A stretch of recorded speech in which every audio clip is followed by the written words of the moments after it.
What is up, everyone? Welcome to another edition of Nickel City Rush Hour. Were there any combine standouts, any showstoppers? Were there any surprises? We're going to talk about that and more right after this.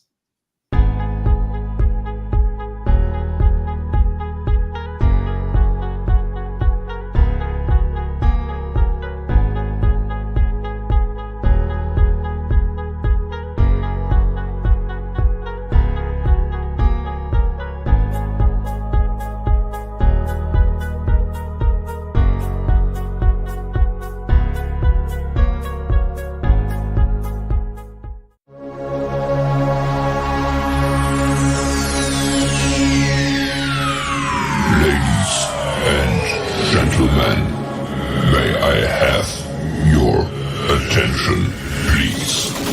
The show starts in 10, 9, 8, 7, 6, 5, 4, 3, 2, 1, go. What is up, everyone?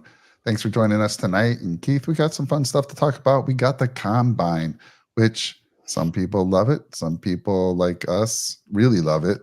And then some people are like, it's off season. But for us, it's not off season. This is where it gets, gets to be a lot of fun.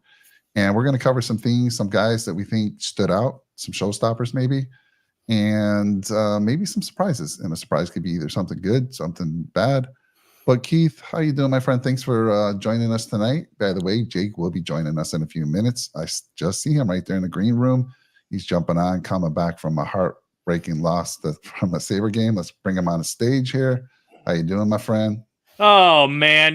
Just when you think things are starting to turn a corner, Mike, it's classic Buffalo fashion. I'm feeling good. We're up 2-1. I'm like, man, team's playing pretty well. Not a ton of shots on goal, but gosh, we lose 5-2. Are you kidding me?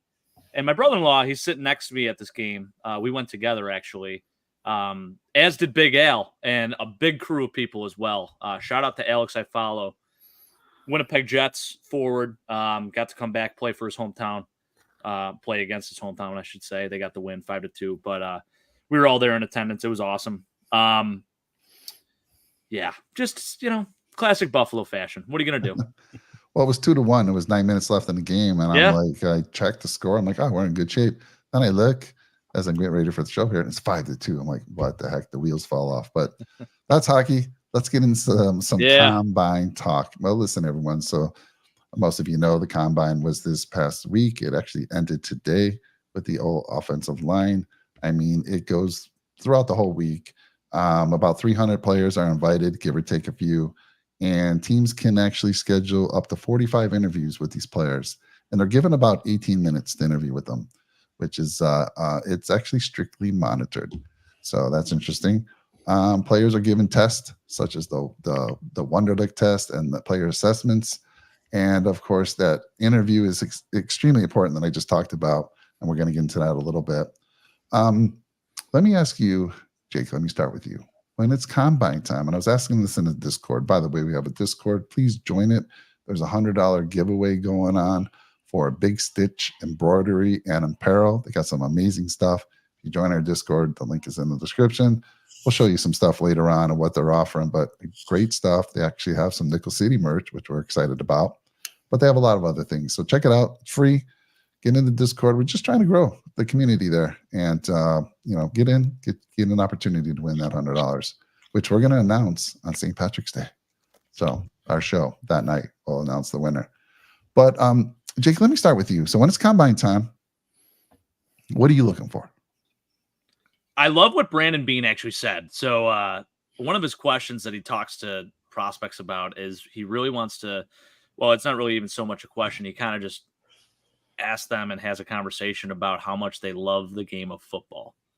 So to me, I think it's a little bit deeper than just a surface level question. Like, how much do you really love football? Because your heart needs to be 100% in it. I mean, obviously, to get to the stage, your heart is in it, but to what extent, right? So that's definitely part of it.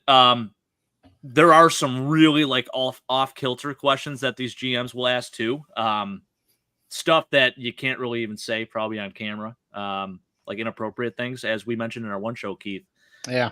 So they really just want to see how these dudes react to those questions and how fast they can react, and to see basically how genuine they are as a human being too. You talk about like this team culture that the Bills are trying to build. Sean McDermott talks about it all the time. I think that's a really good way of determining whether that player is a fit for your organization. And then besides that, they have to go out and test and fit the bill in that sense on the athletic side. But in the interviews, you talk to them basically about how much they love football. You throw them a couple of scenarios, most likely, maybe controversial scenarios even at times. And you want to see sort of how they react and, how they handle the question. So really just getting into these dudes' minds and figuring out how they think and whether they're going to be a fit for your organization in that sense. But for you, Jake, I mean, that's a good point. To me, the interviews are something that people don't think about. It's extremely important. Like you and I, we interview people, and they give us our resume. We don't have film, and like the resume is the film on these players. Mm-hmm. But coming into those interviews, you have to ask those questions and see if they're a fit for your organization, for your team. And those are super important. And it's interesting that you're limited to 18 minutes with these guys, but I'm sure they have it dialed in now. They know exactly what to ask. They know they've done their homework. They know what they're going to ask. But Jake, you don't really know what those conversations were like. So again, for you, I'm going to go one more time. When the combine starts, you're looking at those metrics. You're looking at that 40-yard time, and we could talk about that. Sure. The stopper was Xavier Worthy, but what are you looking for? I mean, you watch college football all the time, unlike me. Mm-hmm. Keith, I'm not sure you can say whether you watch a lot of college football or not. He's a Penn State fan. Fan. Yeah. So you've probably already been, and I know you've already been scouting players that you want for the Buffalo Bills. And I know you have. You've already announced some of them. And so you kind of already know what to expect. But when that combine comes, what are you looking for now? Are you looking just for validation? Or are you looking for validation. That's a very good way to put it. Definitely validation. Because you've already watched the game tape, and game tape really is what it comes down to, right? But you only have game tape going off of the college level, right? So you want to see how that's going to, take the next leap into the NFL. With the combine, Keith actually made a very good point in our Discord earlier. You guys were sort of talking about this going back and forth about 40 times and, being these Under Armour workout warriors, right? But if it doesn't replicate to what you can do on the field and in the positional drills, it doesn't really matter. Like, we're not running track here. We're playing football, So even guys like Keon Coleman, who ran a slower 40, this dude very much so made up for it with his skill position drills. You could see the sure-handedness, the route running ability, him moving smooth in and out of breaks. So that was actually a guy, that I really honed in on, paid attention to, because I wasn't super high on him with even his game tape. So I wanted to see what he would do in front of these NFL scouts. And honestly, you look at the 40 time, he ran like 4.64, 4.62. And I think a lot of people are underwhelmed by those numbers, but what he did from the positional side of things was really important to me, how he responded to that adversity a little bit, not running a good 40 time, not really sticking out in that sense. So I think that's definitely important too. But yeah, validation, very good point. And no one validated it more this weekend to me than my boy Xavier Leggett. So I just want to put that out there. We'll talk more about it. But for sure. I'm sure he's one of your top 5 standouts, your showstoppers. Keith, same question for you. I guess Jake kind of answered it, but what are you looking for at the combine? Is there a certain metric or just pretty much validation? Well, I'm looking for validation, but I'm also looking to see if certain things that I see on tape show up at the combine. So, for example, if I'm looking at like a guard who can pull, a guard who can run, I want to see not his 40 time, because you don't see guards or tackles or offensive linemen running 40 yards down the field. But what I want to see from these guys is the short area bursts, short area quickness. So the 10-yard split, the shuttle, the 3-cone drill, stuff like that. If they show up well on tape and on the combine and at the combine, then you kind of feel validated in your evaluation of that guy. But a lot of this stuff is game tape. You know, Xavier Leggett, he cemented himself in my mind as a first round pick with his combine performance. But even prior to that, he looked like an Anquan Bolden to me. A guy, a bigger wide receiver, but not as fast. Then he goes out there and runs the 40 that he ran. I think he ran what 3.9 or 4.39. Yeah, 4.39. And now you're not thinking Anquan Bolden, you're thinking more so Debo Samuel, AJ Brown. So these guys. Mike, you asked the question in the Discord. Marvin Harrison. Do you mind that Marvin Harrison didn't do anything at the combine? And I don't mind, because a guy like Marvin Harrison really has nothing to prove. He only has something to lose by working out at the combine. Whereas a guy like Xavier Leggett, he put himself into the first round with his combine performance. I mean, that's a good point, Keith. I'm kind of old school. I don't know. It kind of bugs me when a player thinks they're too good to kind of show up at the combine. And I get it. They can get injured. But, I mean, you got all the other players that are out there. There's some top names that showed up for the combine. Mm-hmm. And the other thing that bugs me about the combine is that they can pick and choose what events they want to participate in. So, like, when you're looking at wide receivers, some of them did the bench press. Some of them did it. Some of them run the 3-cone drill. Some of them did it. So it's a little frustrating. It's not consistent in that way. But I agree with you. Yeah, and it's. I mean, Big Al does too. He said the exact same thing, Mike. Really? Mike, if I'm a competitor, if I'm a player going into the combine, and I'm Marvin Harrison Jr., I might want to show off my skills. I might want to go out there and just ball out and just leave zero doubt about who the top wide receiver in the draft is. A la Calvin Johnson back in the day. Calvin Johnson ran a 4.37 40 at the combine, and just showed everybody exactly what everybody already knew about him, that he was a generational type of talent. And I love that. So I agree with what you're saying there, Mike. Yeah.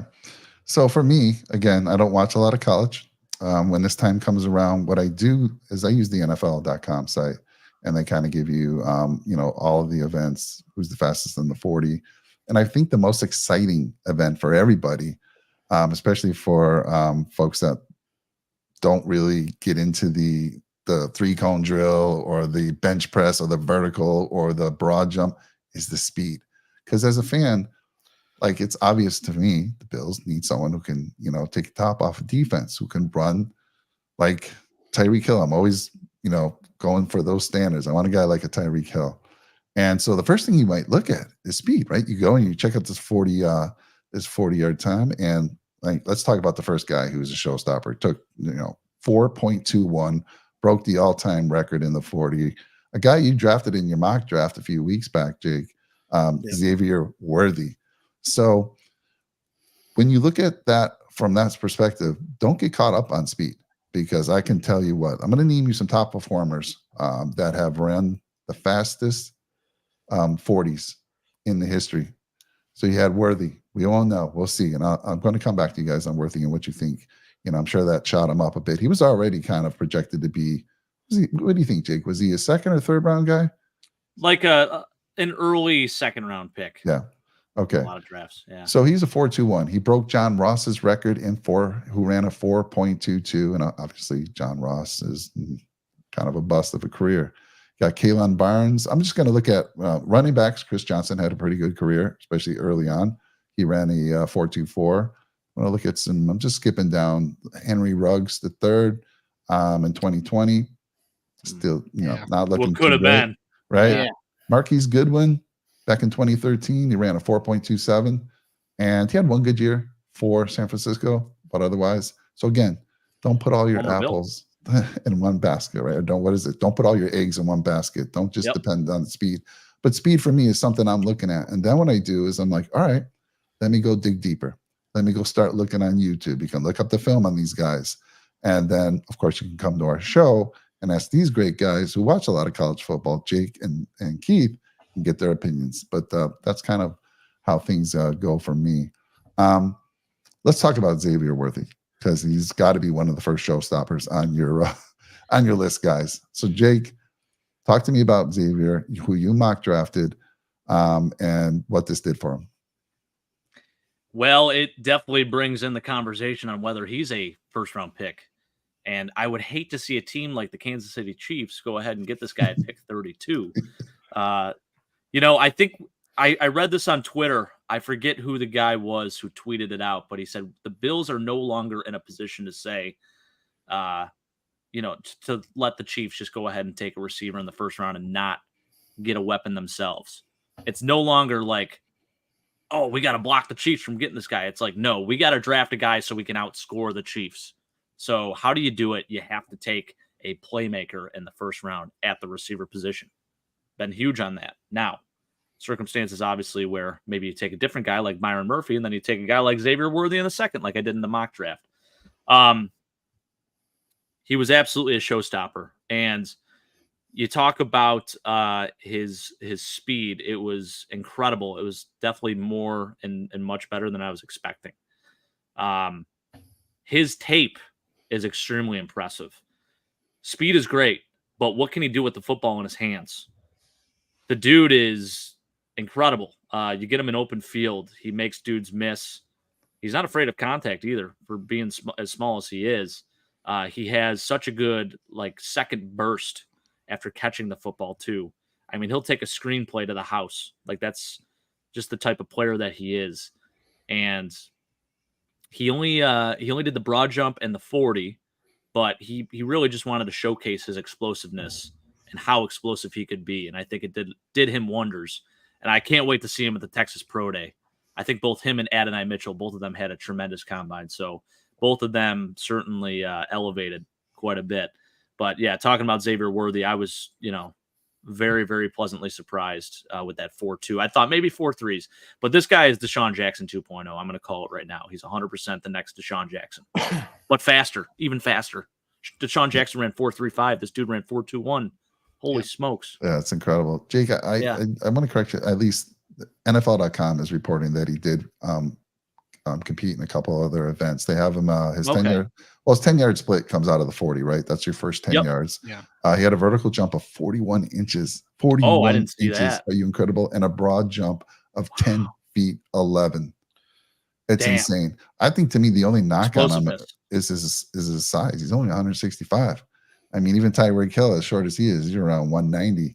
Got to put some meat on those bones. That would be the only knock. But let me throw it to you, Keith, and talk about Mr. Worthy.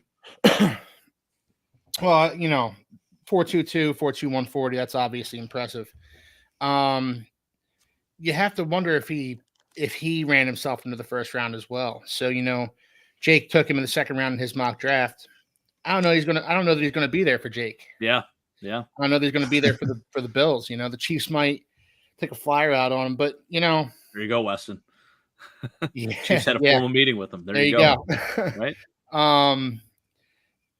Let's say for the sake of argument, the Bills take him in the first round. He's a guy that, Josh Allen has such an arm. He overthrows everybody, but he can overthrow everybody. But can he overthrow Xavier Worthy? That's I don't know. see, that's a question I'm sure Bills fans want answered. Yeah. So put Xavier Worthy on that Bills team and just let him run under some Josh Allen 65-yard bombs. He was impressive, but again, his size, like you said, Mike, his size is really going to be the detractor here. And if you put some meat on his bones, so he's what, 168 pounds? Yeah, he's small. He's definitely small. 165 pounds. So if you put some meat on his bones, how much speed are you sacrificing? So say you get him up to, can you get him up to 180? Will his frame hold 180? And then if you get him up to 180, how much speed are you sacrificing by doing so? Right. He's going to be in the first round discussion. He'll be, late first, early second because of his speed, and that's something you can't teach. But it just matters. It just depends on, how much you value that speed. And the Bills should. I could see them going with Xavier Worthy in the first round. I wouldn't be mad about it. I'm going to call Birmingham Stallions prime time. I'm calling BSP for short. We know you've had three names, but no, sir, you have never said anything in here that made us No, mad. we love you, man. We love you. We appreciate you, and we thank you for joining us with all the information. We're just slow to the chat sometimes. And the problem is we'll pull up a chat and then we'll like see it, but we'll never actually address it because we're like in the middle of something else. So it's like it's such a tough battle in our minds. Yeah. So but no, we appreciate the hell out of you, man, as always. Forgive us, for sure.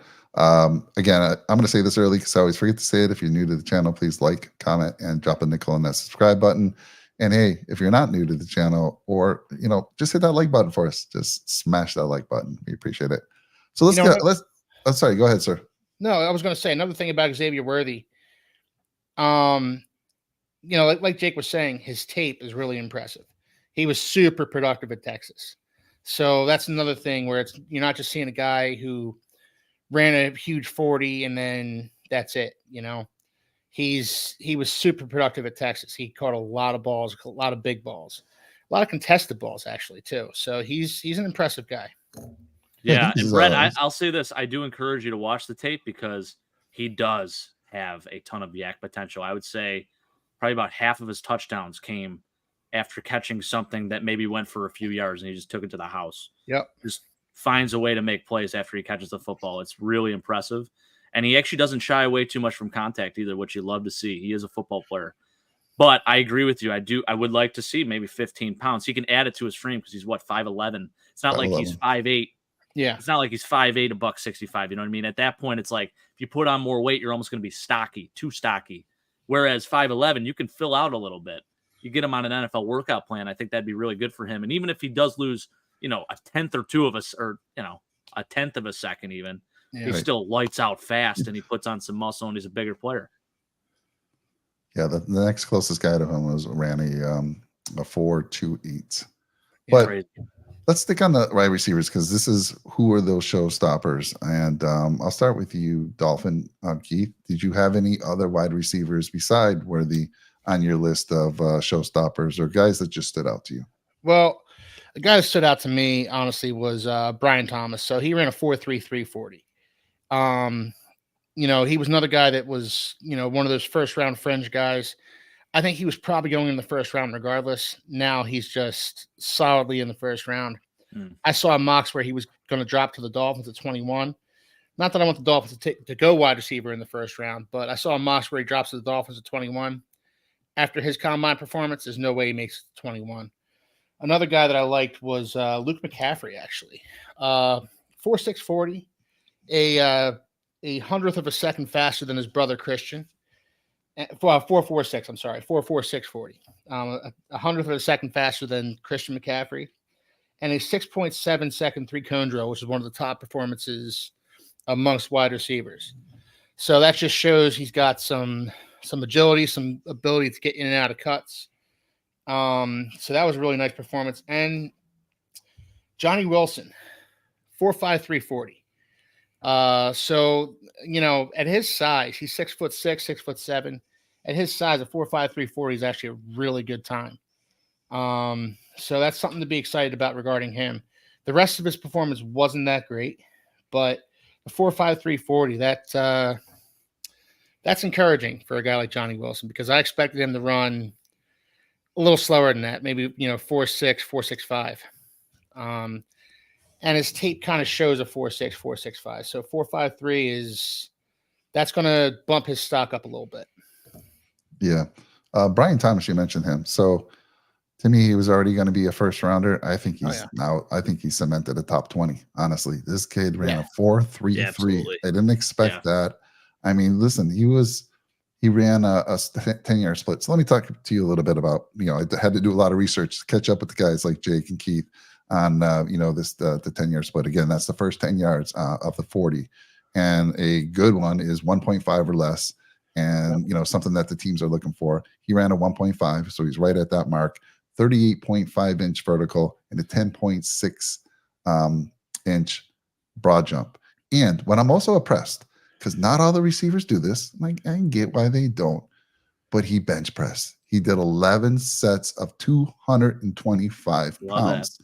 And, when we talk about Brandon Rice a little bit, because he's more of a little bit of a surprise on my list, Brendan Rice has some guns. So when you see him close, man, that dude's got some muscles, and he also did the bench press. But when you do a bench press of 11, and a lot of the receivers skip that, I'm super impressed. So for me and Jake, if him and Xavier Leggett fall to 28, I don't think they will, but in a wonderful world, they did. Where are you going, my friend? Who are you taking? Wow. The problem is, I think Brian Thomas is definitely a more polished, like, wide receiver. Yeah. But my heart wants Xavier Leggett. Gosh, I'm good with either or. Brian Thomas, Keith had a really good comp for him the other day. AJ Green. Yeah. And actually, I think he's even a little bit bigger than AJ Green. He is. But I like that. He's I thicker like than AJ comp. Green with 2 C's. Yeah, he is. I almost want to say he's like Devontae Adams a little bit. Yeah, but that's faster, probably a better comp, actually, Jake. You know? Yeah. Yeah. And I think that's how good he can be. Like, he's a polished route runner too. Yeah. I think I'd honestly put him right up there with, as far as best receivers in the draft. You know, you have Harrison, Neighbors, and then I'd put Brian Thomas up there with Rome Odunze. I don't. Yeah, I don't. Too. You know, I love Brian Thomas. And as far as Mike's question, if both those guys are available, you got to go Brian Thomas. Yeah, I think that makes sense to me as well. At 28, the value is just too damn good. Oh yeah. He's not making it to 28 though, Jake. No chance. 0 chance. Yeah. What spot are you drafting at, Keith? The Dolphins? 21. Oh, damn. I don't see him making it there either, Mike. But you don't see them. He's in the teens. Yeah. You think so? Yeah, probably. You'd have to jump up quite a bit. Yeah. But I mean, there was just a lot of good showings today or this week for the receivers. So sticking on the receivers, Jake, anybody on your list? I know your boy Xavier, and I can tell you what, man. Let me talk him up. Go ahead, sir. All right. I've been beating my chest about this young man since November. Okay. I'm a big South Carolina fan. So there's some bias definitely involved. Can I jump in real quick? Sure. Why are you a South Carolina fan? I started following them back in the day. This is back in the Lou Holtz days. So we're talking like 2004. I more or less just picked the team. I was playing NCAA football 2005. Okay. And I picked the team. Love that like, game. You know what? Love that game, with the squad. No, it wasn't, Jadeveon Clowney. It wasn't those years or anything like that. I had been a South Carolina fan for quite some time to that point. Okay. So it just developed more so at that point. And I've been following them ever since. Yeah. All right. Yeah, I was actually wondering about that. I was in the shower today and I was wondering, why is Jake a South Carolina fan? He's from Buffalo. I know, it's weird. It's really weird. And I'm just, by the way, Spencer Rattler, man. Yeah. I was very impressed with him. He's not on my list, but I got to give him a shout out because I thought he did very well at the Combine. He did a lot of good things.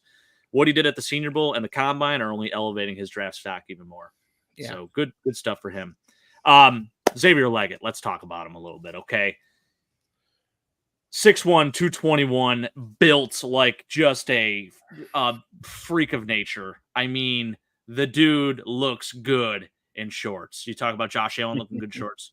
Xavier Leggett looks real damn good in shorts. This dude is built. He's a beast. We talk about not having small receivers. This is our guy. Like, what are we waiting for? If he's available at 28, I think you take him. Guy comes out, he runs 4.39, jumped 40 inches, 10'6" broad jump.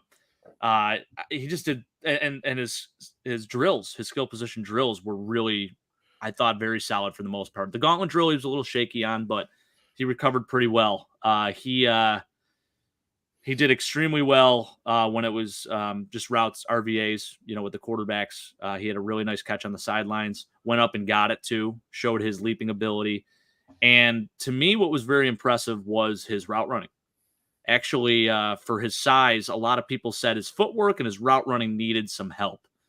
And you could tell it's been an area where he's really been putting an emphasis on. He's been training with Deebo Samuel. And that is a spot that I have seen some improvement already. So he did extremely well at the Combine in that sense. This dude is going to be a 1,000-yard receiver his rookie year. Book it. Let's take him at 28. Like, you're on mute, sir. Any other receivers, since we're on the topic of receivers, that kind of caught your eye or just you thought just cemented their, did they jump up? Ladd McConkey is another name. Now, he doesn't have the same size. He's very average sized. He's 6'6". He ran 4.39 himself, but you talk about how smooth he was in the gauntlet drill and his route running, just a technician. And Cooper Kupp 2.0, you throw that out there. I saw a comp to Brandon Stokely. Brandon Stokely was a one-time 1,000-yard receiver and played a very long time in this league, but I actually like the Cooper Kupp comp a little bit better because Cooper was drafted too low. He had first-round potential, but ended up going in the third round. This is a case where I think Ladd McConkey, he was projected to be a second-rounder, but he may have elevated himself into the first-round conversation as well. Yeah, So I like your you talked about that he's been working with Deebo Samuel. He actually has better numbers at the combine than Deebo did. I mean, Deebo had a 39-inch vertical. I think you said Leggett had a 40-inch. His broad jump was 10.2. That's Deebo's. And I think Leggett's was 10.6. Yeah. And so, I mean, you got and he ran faster than Deebo. Deebo ran a 4.48. This gentleman ran a 4.33 or 4.39. So you get anywhere near a Deebo Samuel, oh my God, you just hit the jackpot, my friend. Yeah. Oh, you ain't kidding. Another name too, the other Texas receiver, Adonai Mitchell, absolutely crushed it. He ran 4.34, but it got overlooked because Xavier Worthy ran 4.21. But this is a 6'4", or no, I'm sorry, he didn't actually measure in at 6'4". Measured in at 6'2", 205. Still pretty good size. Ran 4.34, had an 11'4" broad jump, which is incredible. 39.5-inch vertical. Thought was very smooth with his route running and all that good stuff. Caught the ball extremely well. This is a kid that's also another first-round talent. It's crazy because we're going to have some of these guys that do fall to the second round. I think Adonai Mitchell is going to be one of those dudes where maybe at 32, you know, Weston, your Chiefs, maybe take a shot on him as well. That's another name. So, yeah, definitely, you know, those were the top three to me, definitely that elevated their game outside of Xavier Worthy, of course. All right. I just want to go back real quick. Somebody has, I think it was Roy. He's like, are they still doing the Wonderlic test? And they are. And I wanted to kind of go over some scores from some really well-known players. So let's talk about Lamar. So first of all, the Wonderlic, the highest you can score is a 50, right? I'm just going to give you some names here. Lamar Jackson scored a 13 on the Wonderlic test. Ryan Fitzpatrick, one of the highest ever, 48. And that makes sense because Fitzpatrick was a Harvard guy, right? Yeah. Aaron Rodgers was the 35. Justin Fields, he actually hasn't. I guess they have the ability to say, no, I don't want it published out there. But Peyton Manning was the 28. Joe Burrow's the 34. And your guy, Josh Allen, our guy, Josh Allen, was the 37. So, and then let's look at the great Tom Brady was the 33. So, yeah, there you go. Pretty cool stuff. All right, back to standouts, showstoppers. Talked a little bit about the receivers. I think you covered them, Keith. You covered them, Jake. Let me go back to you, Keith. Who else is on your list there?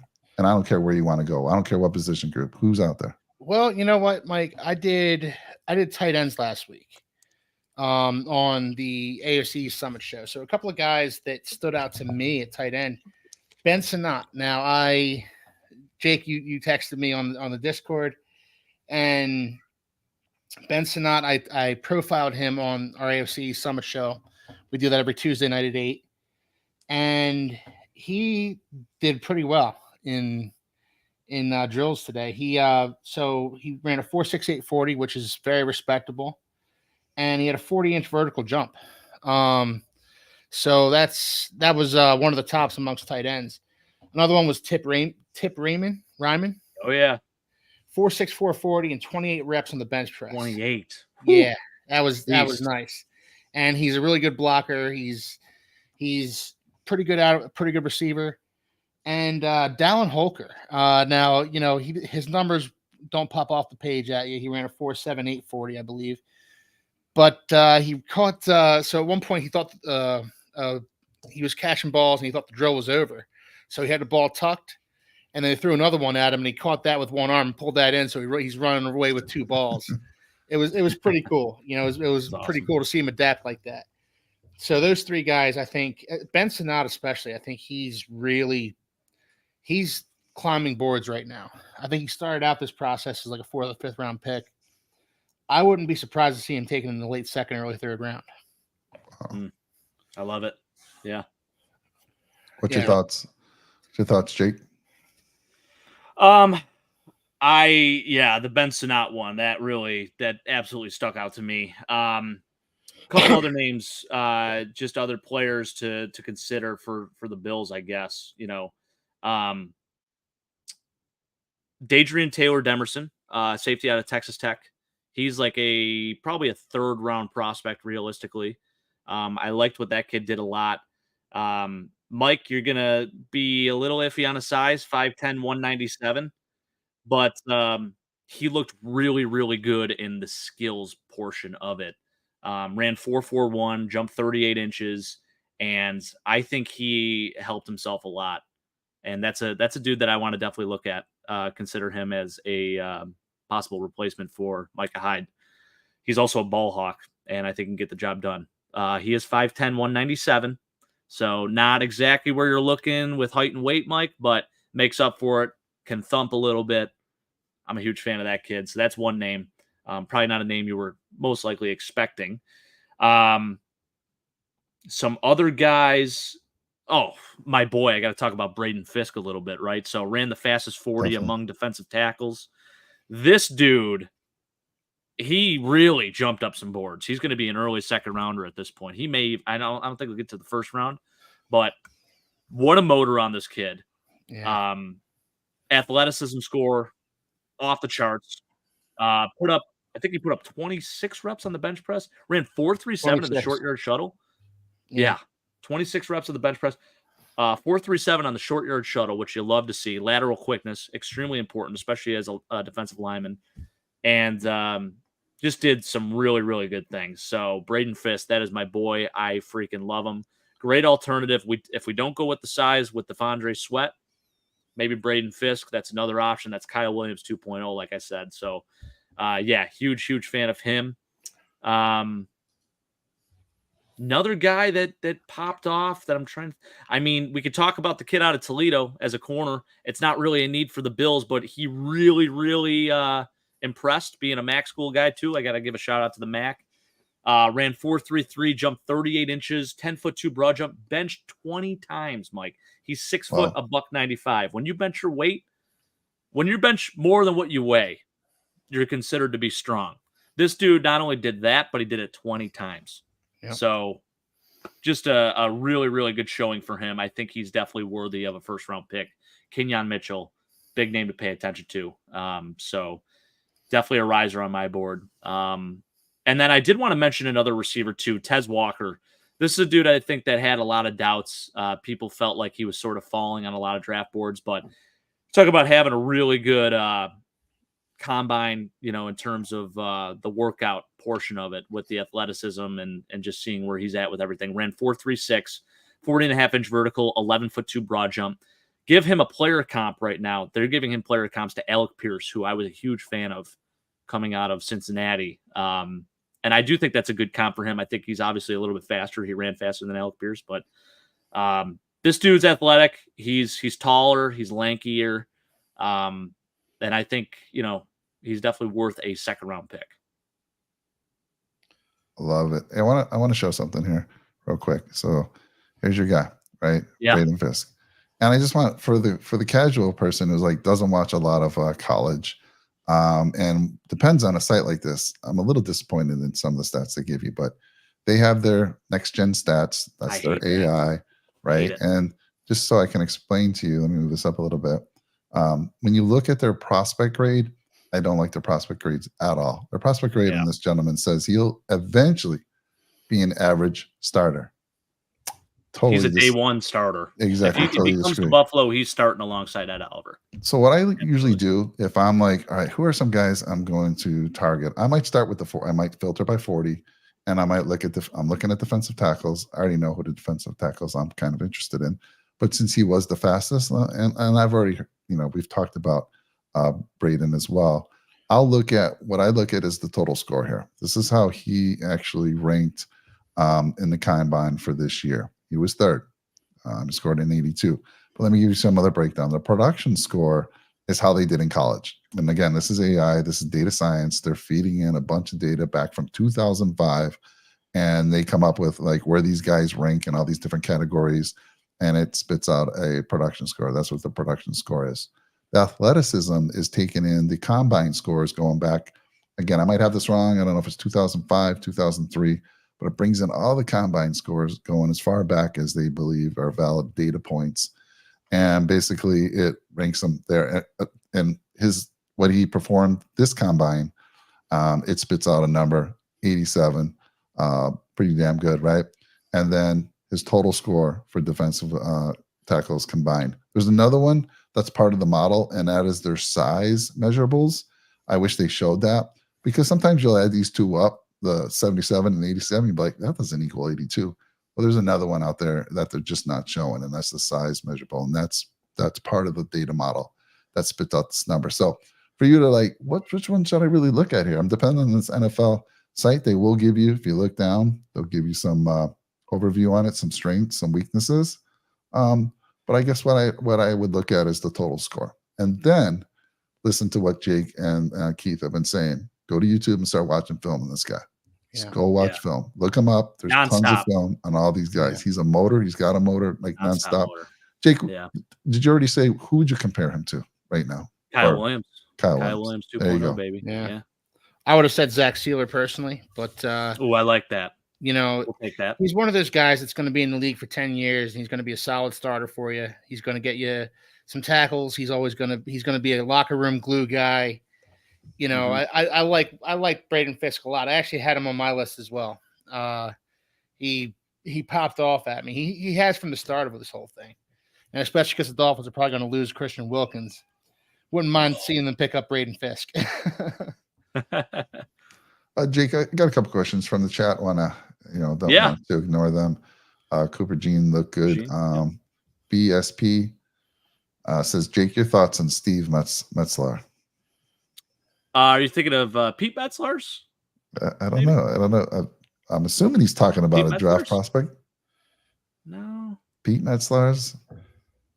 I know Pete Metzler's. Is that we know Pete for sure. He did say he was at Pearl Street before the Sabres game. Hey, Birmingham Stallions, Battlehawks, you were at the Sabres game. So was I, man. Nice. I'm a little upset. I wish we would have connected. We could have met. Unbelievable, man. Terrible. Yes.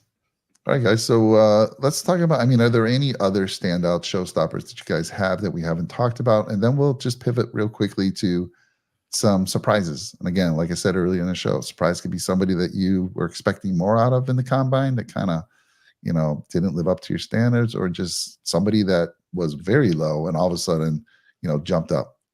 But any more top guys? Keith, you said you had a bunch. Just rattle them off. Well, Blake Corum. Running back from Michigan, 4.53 40. Not super impressive, but that's kind of what we saw on film. What impressed me was 27 reps on the bench press.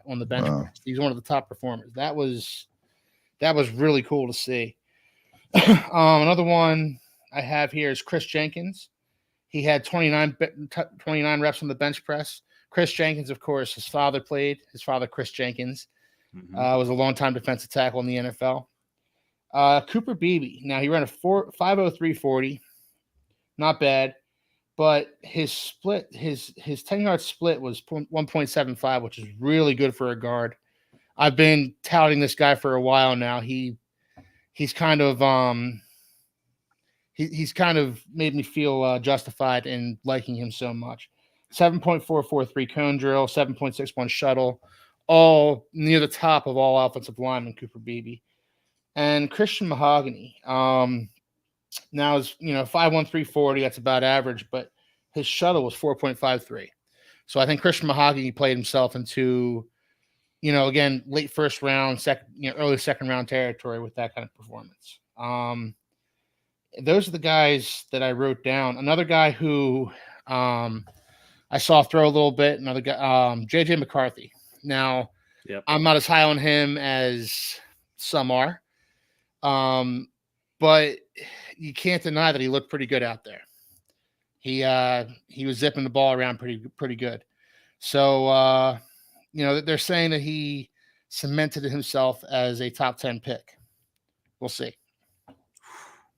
Man, interesting. Yeah. Another good quarterback. Brett's mentioning Joe Milton. Did you guys watch the long ball stuff? I mean, it was it was beautiful. I heard about it. It was fun to watch. I mean, he basically he gave the one receiver, he gave like a 5-yard head start. Didn't quite get it there that time, but the next time he made up for it. It was pretty spectacular. Yeah, this dude can freaking sling it, man. Yeah. That's Brett's boy. He's been talking about Joe Milton for quite some time. Yeah, I'm a big fan. The knock on him really is that he's just very raw. He only has 1 full year of starting at the college level. But a good project to have. I think it would be a nice look for the Bills in the later rounds to maybe bring him in as a backup quarterback. Josh Allen, by the way, the guy's 6'5", 238 pounds. I think he came in at. Yeah. So yeah, you gotta love it. It's great to see. I would say, other positions that stood out to me. I mean, we could talk about Dallas Turner a little bit. I mean, what he did was just unreal. I mean, this dude's an edge rusher. He's like that typical, your prototypical 3-4 linebacker, stand-up linebacker, but guy runs 4.46, 40.5-inch vertical, 10'7" broad jump, 6'3", 247. Definitely worthy of a top 10 pick, like he's been mocked in many, many mock drafts. So that dude did himself, even more favors, I guess, just kind of validating exactly what everyone knew. Yeah. So Dallas Turner, obviously that's a name. Chop Robinson, that's another interesting prospect. They've had the Bills actually taking Chop Robinson at 28 in several mock drafts, which I don't love, but you know what's wild? His pro comp is Micah Parsons. Yeah. So just hearing that, and I do love Penn State as well as Keith, and what he did at the college level. I think this dude is as legit as it gets. Definitely a first round talent. He runs 4.48, 34.5-inch vertical, 10'8" broad, 4.25 shuttle, 1.54 10-yard split. 6'3", 254. Did a lot of really good things. He's absolutely a plug-and-play, Pro Bowl potential player right off the bat. So that's another name. My boy Javon Solomon did not run as fast as expected, but he made up for it in the other explosive drills, such as the vertical and the broad jump as well. So I think he's still worthy of maybe a look in the 3rd or 4th round for the Bills if we want to end up taking an edge guy. Ran 4.72, so I was thinking he was going to. A lot of people were saying he's going to run high 4.4, so he disappointed a little bit on that side of it, but can still be an asset at the next level for sure. How about Jared Verse, Jake? Another guy who's borderline top 10, 31 reps in the bench press, 4.58 40, 1.6 10-yard split, 35-inch vertical. I mean, he showed out too, and. We talked a lot about this being an offensive heavy first part of the first round. Guys like Jared Verse, Chop Robinson, Dallas Turner, these are guys that are going to fight to get into the top 10 with their performances. I said it before. I think at least 8 guys are going in the first round on offense, in the top 10 on offense. Top 10, yeah. I agree. Maybe 9, maybe even 10, but guys like Jared Verse, maybe even Dallas Turner, they give you pause. They make you think maybe a defensive guy can sneak in there at the end of the first round there, at the end of the top 10 there, I should say. I like it. Yeah. But Jared Verse looked great out there. He was phenomenal, dude. He looked good in his drills. I mean, he definitely fits the part for sure. Oh, yeah. Yeah, I like that. A guy that scored a 99 on his athleticism score, by the way, I had to mention him too. Going back to the running back position, Isaac Guerrero out of Louisville. He's 6', 221. He went out there, ran 4.33, 41.5-inch vertical, 10'9" broad jump. I mean, it was in 4.15 20-yard short shuttle. So hell of a job by him to be that size, running that fast, showing that explosion. Very, very impressive. And what's great about him is that he can catch the football too out of the backfield. So he's going to make a team very happy. Probably will be a day 3 guy, but pro comps to Stephen Ridley, which I kind of like. Stephen Ridley had a 1,000-yard season in the NFL, 1,200 yards the 1 year. So there you go. He seems more athletic to me than Stephen Ridley, though. Absolutely, he is. Based on what you just said. Yep, 100% agree. Yeah, BSP. We just talked to a few edge guys. The producers in my ear says it's the rush hour. We got to keep it to 1 hour, so we're gonna have to pivot over to our surprises. I'll start with my list. I'll rattle them off real quick. I'm big on safeties this year. I mean, we've been talking receivers, we've been talking defensive tackles, which I'm huge on. I am calling it right now. I am going to say this. I think the Buffalo Bills will take a defensive tackle in the first round. I just see so much talent for wide receivers, and they might make a move up the board in the second round to get a guy that they want. Like Jake tried to do in our mock draft, although he just didn't make the right deal. I think he could have. But I think I'm just going to call it. I'm throwing it out there. And why?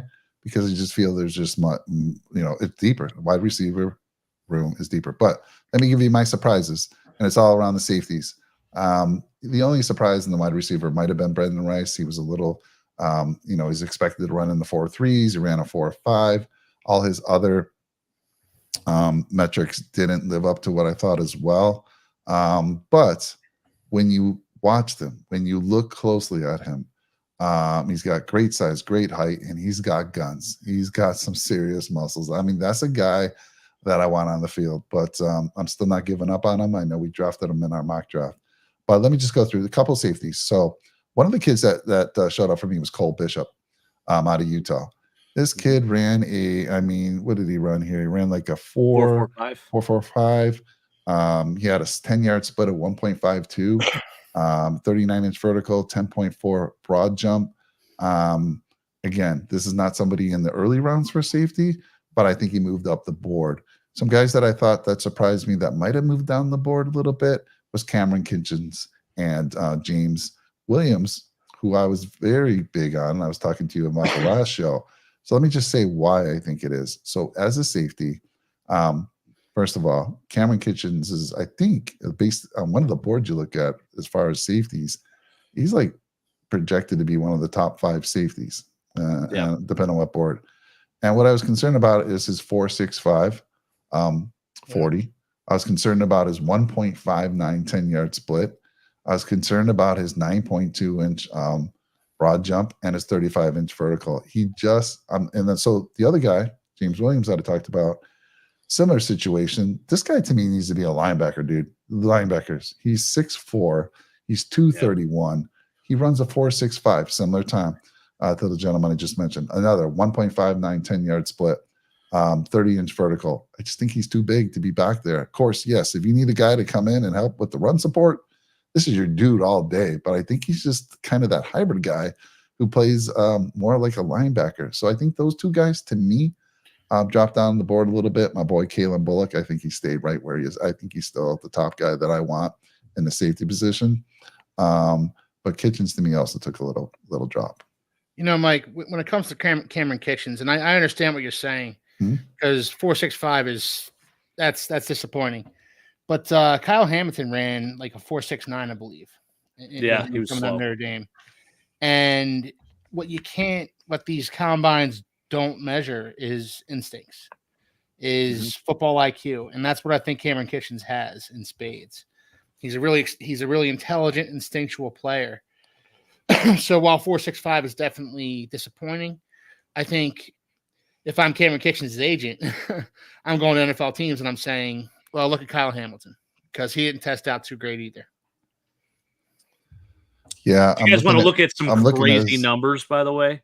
Sorry, Mike. If you want to see some crazy combine numbers, take a look at Jarvis Landry's combine. Oh yeah. I mean, talk about not testing out well. Teams did not even hesitate, though. Yeah, like he's available in the second round. Your Dolphins got him, Keith, and they didn't regret it either. Yeah, not at all. Not at all. And that's your example. Yeah, and that's I love the combine. I love watching these guys perform. I love seeing how much athleticism these guys have. But again, like we were talking about earlier, Mike, it can't be the end all be all. You watch these guys on film, you watch these guys perform, in college, on tape, and you see what you can extrapolate from that before you look at the combine numbers.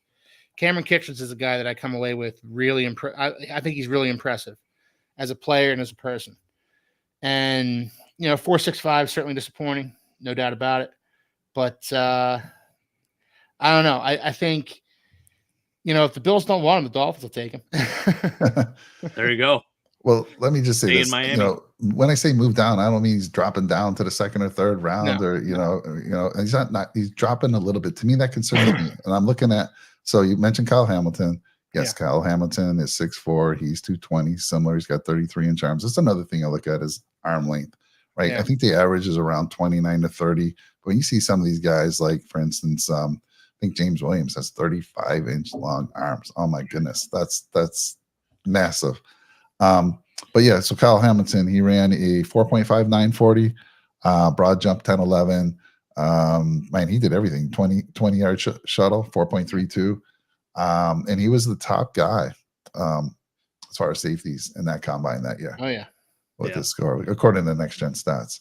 So again, I agree with you, Keith. I'm just saying, based on what I saw at the combine, not watching enough film of him, so I need to watch a little more film. And of course, like you guys, we said earlier in the show, it's about that interview, man. That interview is huge that we never get any insight to. So that's my list, guys. Let me throw it to you, Keith. Any surprises for you? And again, surprise could be good or bad. Well, like I said, my biggest surprise was seeing Blake Corum with his 27 reps. That was incredible. Crazy. I didn't expect that at all. He reminds me of Blake Corum, another Michigan running back, Mike Hart. Except with probably more athleticism. But Blake Corum, he reminds me of one of those guys. Now he's a guy that reminds me of Stephen Ridley, a guy who's a tough runner in between the tackles, can kind of slip through some arm tackles and stuff like that. I really like Blake Corum. He looks like a third or fourth round pick, Jake? I think so. I think he helped himself a lot. Worthy of a third rounder, in my opinion. Yeah. But the 27 reps, like that just shows, a toughness and a strength that you want out of a guy who's going to be running in between the tackles. And, obviously, Xavier Worthy, big surprise. Big, we talked about him ad nauseum. As far as guys that dropped down my board, I didn't really see much of that. I thought Jackson Powers Johnson, my boy, he only did the vertical jump, which he did well with, and the broad jump, which he did not do well with. He's battling a bit of a hamstring injury. He got banged up at the Senior Bowl a little bit. Would have liked to have seen him do a little bit more. I don't think he hurt his draft stock, but I wanted to see more from Jackson Powers Johnson. Yeah, so Keith, that's interesting, right? Because he's dinged up. He knows he's dinged up, yet he still shows up and tries. Versus, like what the top three, was it the top two quarterbacks? And then, of course, Marvin Harrison, they decided not to show up. And I get it, again, but I'm old school. Be there, show up.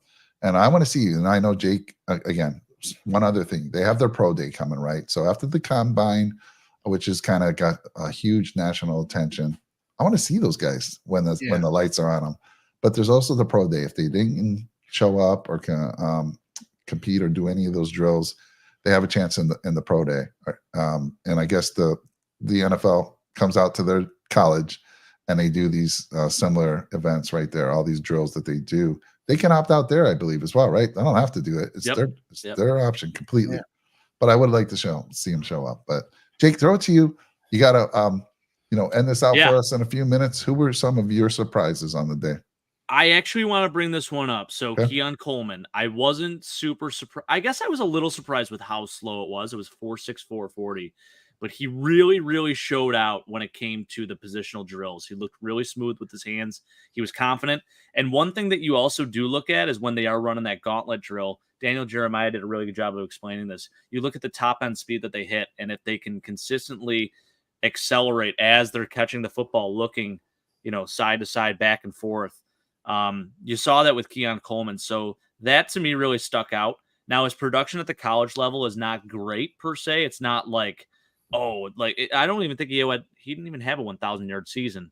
And it was an area that he struggled with in terms of like separation. So the 4.6 40, I guess, wasn't a huge surprise, but I was pleasantly surprised with how well he handled the positional drills and how fluid and smooth he did look. So that's definitely actually one of my names right there.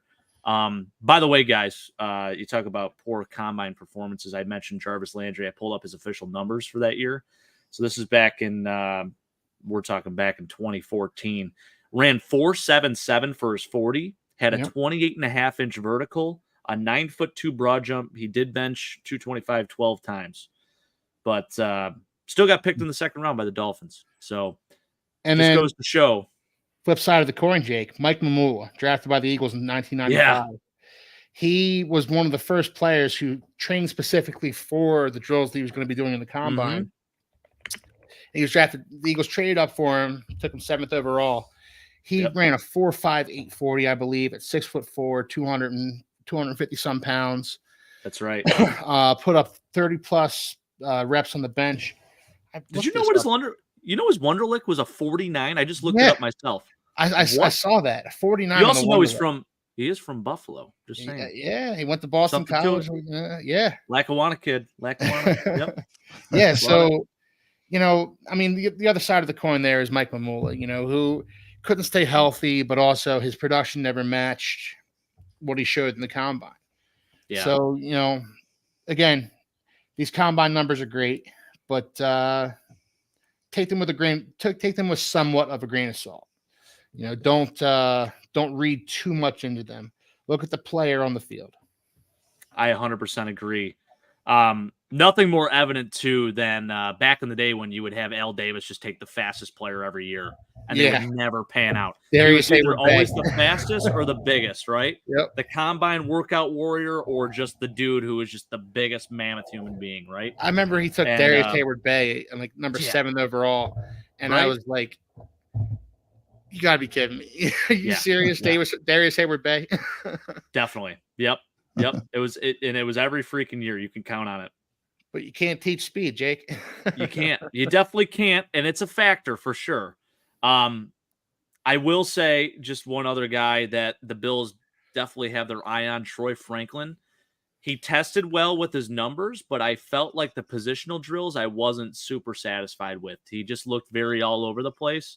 I felt like he struggled. He didn't really live up to that first round potential with what I saw on the field. Now, hopefully he gets together at his pro day. He'll be throwing with Bo Nix, so that's great for him. Yeah. But yeah, that was definitely a name, a guy that, the Bills have been targeting, keeping an eye on. Wasn't overly thrilled, but he tested well. So I think it'll probably be a wash. Yeah. So just remember, the combine's a tool. It's kind of like Pro Football Focus, PFF. We use it as a tool. It's not meant to replace scouting. This is why the NFL has pays their scouts a lot of money. The eye test.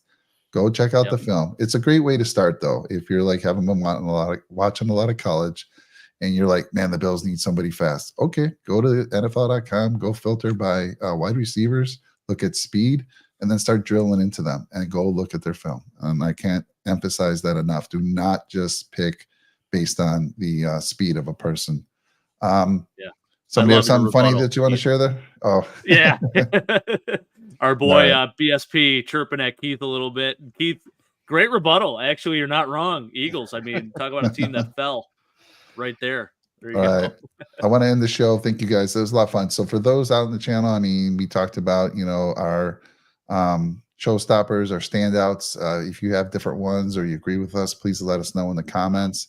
If you have somebody that surprised you, let us know. Surprise can be something good, something bad. Love to hear from you in the comments. And again, I'm going to end the show. Big Stitch Apparel, embroidery and apparel. This is there's a $100 giveaway. It'll be announced on, guess what? St. Patrick's Day. And they have some great St. Patrick's Day merchandise as well as other things here. I love the mugs. Let's see here. All custom stuff too, by the way, guys. They're showing a lot of Buffalo things here. It is a Buffalo-based company, that's why. But you can customize any logo. Literally send him any logo you want, and he can make apparel out of it, whether it be a hoodie or a jacket or a hat, you name it. Yep, exactly. Nickel City Mafia will have a section on there. We don't quite have it yet. It's coming soon. We'll have some great merchandise with our logo. But hey, you have $100, spend it however you want. They got some cool things for the kids. They got these mugs. I really like these tumblers. Very cool. I think they got one for, I'm going to show you the one that I think fits Keith over here. And where is it right now? Let me see. I like I said this for Sean, but I'm going to say this is for Keith as well. Get this tumbler. It says basically, just so we're clear, I don't give a F. I'm just saying. Right? That's you, Keith. Just so we're clear, man. Yep. I don't give a darn. I don't give a darn. That's awesome. But anyhow, local to Buffalo, support it. Not just because they're going to sell some Nickel City merch, but mostly because they're a local to Buffalo and they got some great stuff. Startup company, let's get them going. Let's get them on the map, and we greatly appreciate it. And what better way to get into the $100 giveaway that you can use to purchase stuff here? And again, it's this simple. In the description of our video is a link to the Discord. You can use the Discord on your phone. You can use the Discord on your laptop, your desktop. It's available for anything. It's free. You can get in there. You go over to a little thread that we have. It's called the giveaway. You go in there, you say hi, and then go mingle with one of our other threads. Jump into the Bills thread. Jump into the Chiefs thread. Chiefs thread coming soon, by the way. How about this? Weston's saying they're meeting with more tight ends. Jatavian Sanders and Theo Johnson, Penn State tight end, and Texas tight end Jatavian Sanders. Gosh, I mean, the rich just get richer. You talk about receiving tight ends and the potential replacement for Travis Kelce in the future. You partner him with Noah Gray and some of those other guys, Blake Bell. You guys use those tight ends so damn well. That would be scary, for sure. I didn't want the show to end on a negative. We're not ending like that. I don't want to be in the, don't bring me down. We should just play Xavier Leggett highlights for the rest of the show. We're gonna start, and so go check out your favorite players. Go check some film out, and I'm sure you're gonna see some of this conversation happening on the AFC East Summit Show, which is Tuesday. What do you got planned this week, guys? Mock draft. We are doing mock draft 2.0. It's going to be fun, and we're going to allow trades this time, Mike. Ooh, trades are fun. Trades are fun. Don't drop the ball this time, Jake. If you got the opportunity, give up something. Give up something from next year. Do it. Yes, I will. What is this? Hey, Jake, how was Tip Ramen? Dude, he freaking killed it. We talked a little bit about him. So he had 28 reps on the bench. 4.6, 4.6, 4.40. You talk about up in your draft stock. He certainly did that this weekend. Very impressed. I really liked how he moved too, and the positional drills, all that good stuff. So yeah, huge fan, man. I'm going to definitely watch some more tape on him too. But he's an impressive he's blocker. A prospect. Yeah, he's an impressive blocker. His game tape doesn't really show the 4.64 speed for Tip Raymond, but man, he's a good blocker, and 4.64 40, that can't be denied. So maybe somebody can get something out of him as far as receiving goes. It's crazy. He 6'5", 271. Yeah, and he ran great measurements. 4.64. Wow. That's incredible. That's impressive. Yeah. So the team's going to fall in love with those numbers and draft him earlier than he otherwise would have gone. Yeah. South Dakota kid too. I freaking love it. Midwest, baby. Hell yeah. Tough farm. He's putting all these every time you say a different place around the country, he's gonna come back to you and like, why, Jake? Why did you like that guy? Why did you like that guy? What made you fall in with Notre Dame and all this? Like, you have favorites all over the country, Jake. I do. I got love for everybody. Well, I mentioned Cam Smith. Like one of our first shows, I mentioned Cam Smith, and Jay's like, "Oh yeah, Cam Smith, South Carolina." Like, South Carolina, like, you're from Buffalo. You're from Buffalo, man. What's going on there? I know. I'm glad you asked that question. There's another name at the tight end position. Yeah. Highly encouraged. Watches some tape on him. Thinks he did some nice things at the combine too. Yeah. All right, guys, listen, you can check out that mock draft AFC Summit Tuesday at 8 p.m. Eastern. Going to be fun. Love watching these guys. You'll also see the Sabres Edge Heartbreaker tonight. Can't wait to hear Timmy on that one, boy. I'm going to tune in for that. 8:30 p.m. Tuesday. And good stuff. So thank you again. Hit that like button, drop a nickel and that subscribe. We appreciate it. Keith, thank you so much for joining us tonight. Jake, always fun as always. So thank you again. Yeah. And we'll see everybody soon. Take care. Go Bills. Go Bills. Go Fins. Oh, I forgot to mute him. Damn it.